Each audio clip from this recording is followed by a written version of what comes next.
Bapak Ibu yang kami muliakan, selanjutnya yang terjadi adalah tertahannya jamaah melaksanakan ibadah umroh dan haji. Ini ada hadisnya. Hadis riwayat Ibnu Hibban, hadis riwayat Ad-Dailami, Ibnu Majah. Rasulullah bersabda, takkan terjadi kiamat sampai ada tahun-tahun umatku terhalang melaksanakan ibadah haji dan umroh. Terhalang haji dan umroh. Sekarang untuk informasi bagi Bapak Ibu, bahwa pemerintah Arab Saudi karena wabah ini bukan hanya melarang orang dari luar, warga sendiri pun dilarang melaksanakan umroh. Mukimin juga dilarang. Qadarullah, ada 2 sahabat saya di Mekah itu dan sudah lebih 22 tahun tinggal di sana. Dan satu lagi ada sahabat saya memang sudah juga tinggal di sana. Mereka mengatakan, Jumat kemarin kami seluruhnya hanya bisa sampai di luar, masuk ke dalam terhalang. Dan ini bahaya besar bagi bumi, Pak. Kalau sempat tawaf di Ka'bah sudah terhambat. Kalau sempat ibadah di tanah haram sudah terhalang. Jadi jamaah yang masih ada di Mekah sekarang itu, Pak, sisa yang sudah terlanjur masuk, mereka yang masih bisa tawaf di lantai 1, lantai 2, lantai 3. Nanti mereka sudah keluar, sudah habis masanya, yang masuk lagi nggak ada. Dan bumi bergantung kepada energi positif yang muncul akibat orang-orang tawaf sekitar Ka'bah. Orang-orang yang beribadah di tanah haram, bumi ini sangat bergantung penuh kepada sumber energi paling positif yang bisa menstabilkan bumi dan menetralkan bumi ini.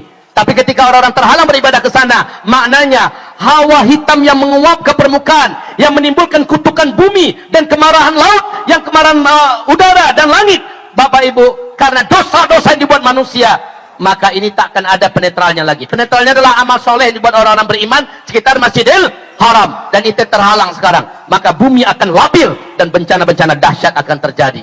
Ya, ini perang-perang hebat, perang-perang dahsyat. Wahai Bapak Ibu yang kami muliakan, di akhir zaman kata Nabi, kamu akan berperang satu.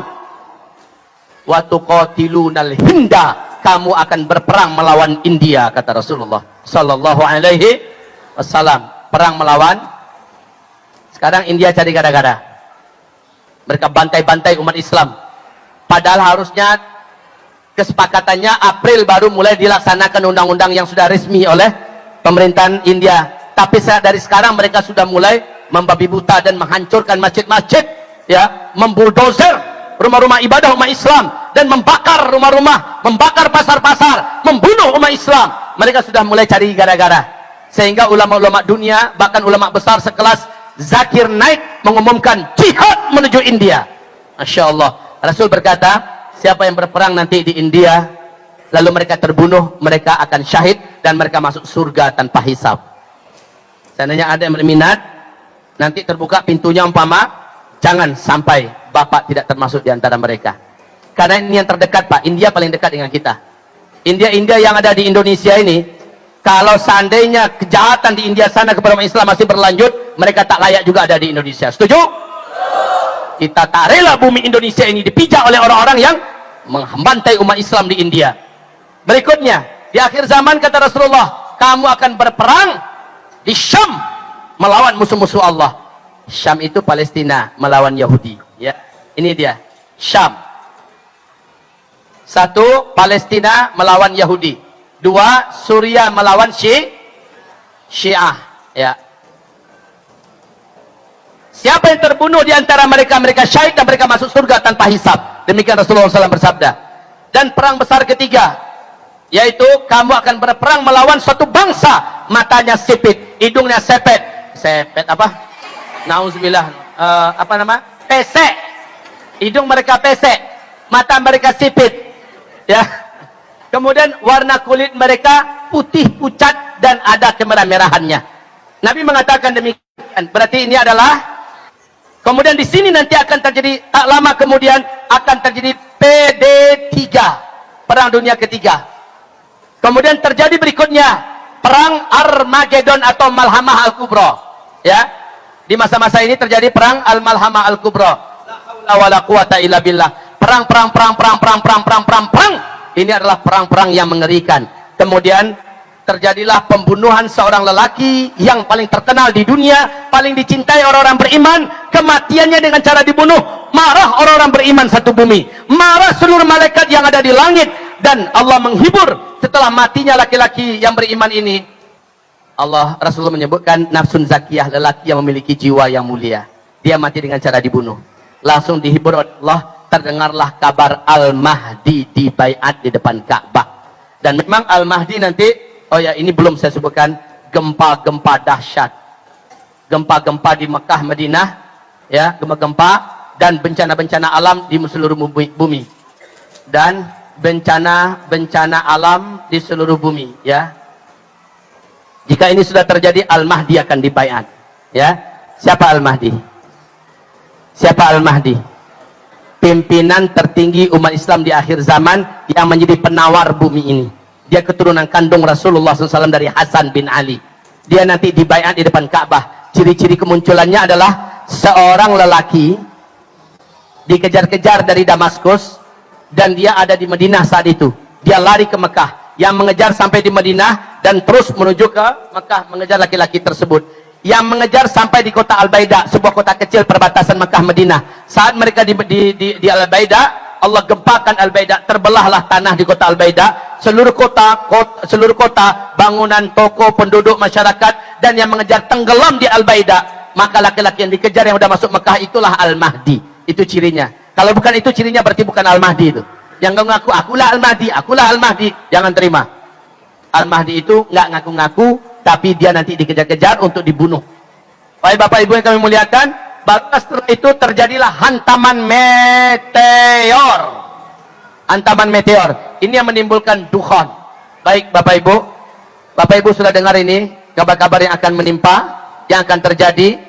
Bagaimana NASA menceritakan 2020 ini sangat banyak meteor yang mendekati bumi. Coba buka YouTube, buka situs asli NASA, Pak. Bagaimana bumi kita diancam oleh beberapa meteor yang akan menabrak atmosfer bumi kita.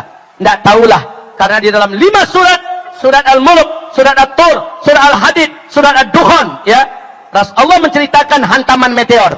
Rasul mengatakan meteor akan menabrak bumi ketika kamu semua nanti menyaksikan penguasa Mekah Madinah. Saya sebutkan dengan penguasa Mekah Madinah sudah tergila-gila dengan musik, sudah menghadirkan penyanyi-penyanyi yang meliak-liuk dengan tarian-tariannya, sudah bergila-gila dengan minuman-minuman memabukkan dan barang-barang memabukkan. Sejak 2016 Arab Saudi sudah melakukan ini, betul tidak? Maka pada masa itu akan terjadi hujan meteor, kata Rasulullah SAW, dan ini mengakhiri semua teknologi yang ada. Pada saat Al-Mahdi nanti memimpin kalian akan perang di belakang Al-Mahdi menggunakan pedang, tombak, dan panah. Kendaraan kalian kembali pada saat itu kepada kuda. Semua teknologi yang ada berakhir. Albert Einstein juga menyatakan pernyataan yang hampir sama. Perang dunia ketiga nanti kalian semua akan perang dengan senjata manual. Saya tak tahu senjata apa yang kalian pakai pada masa itu. Yang pasti seluruh teknologi senjata super canggih yang kalian siapkan hari ini tidak ada yang bisa kalian pakai dalam perang dunia ketiga. Ini pernyataan Albert Einstein. Kemudian Steve Jobs juga menyampaikan pernyataan yang hampir sama. Setelah nanti saya meninggal dunia, tak lama kemudian kalian semua akan kembali ke zaman batu. Nah, seorang pakar astronomi dunia, Michel Penn, ini menjadi rujukan kebanyakan daripada pakar astronomi dari NASA, mengatakan bahwa ada peluang bumi ini dihantam oleh meteor. Di atas tahun 2013-an ada peluang, Bapak Ibu. Dan hantaman meteor ini akan menimbulkan kegelapan nyata di muka bumi yang kita sebut dengan istilah dukhan. Dan wahai Bapak Ibu yang kami muliakan, setelah itu semua teknologi musnah. Jadi sudah mendebarkan keadaan kita. Maaf, persiapan kita apa Bapak Ibu? Apa persiapan kita? Iman dan amal soleh. Tidak ada yang lain. Iman dan amal soleh. Stop amal salah. Totalkanlah hijrahmu, wahai muslimah. Maksimalkanlah ibadahmu dan kesolehaanmu, wahai para muslimin dan muslimat. Menjadi mukmin sebenarnya lah di akhir zaman ini. Benar-benarlah tobat nasuha, jangan tobat ulang balik. Tobat ulang balik, udahlah, cukuplah. Ya, keegoan kita sehingga masih bertahan dalam putus tali silaturahmi, hentikanlah.